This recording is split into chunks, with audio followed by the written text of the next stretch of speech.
Well, as it turns out, arson is still the #1 cause of fires here in the U.S., and every year they do about $30 billion in damage.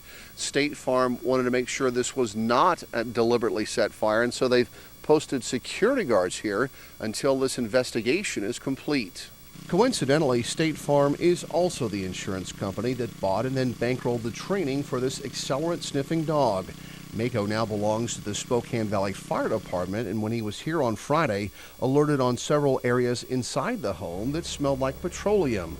The problem is Mako doesn't know the difference between gasoline and WD-40. Those dogs are trained to sniff petroleum products.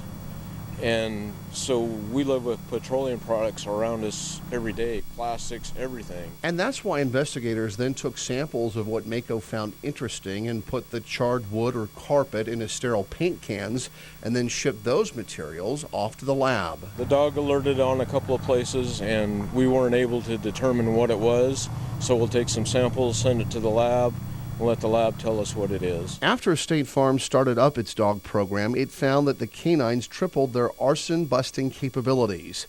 The company worried that foreclosures would prompt owners to begin torching their own properties to collect on the insurance. However, fire fraud is held pretty steady throughout the recession, and now the investigators working this blaze still have little more than circumstantial evidence. But that could all change here tomorrow with the arrival of the state fire marshal and possibly federal agents from the ATF. But statistics show that even when an arrest is made in an arson case, prosecutors win convictions only about 5% of the time. Reporting in Post Falls, Humphrey, KXLY4.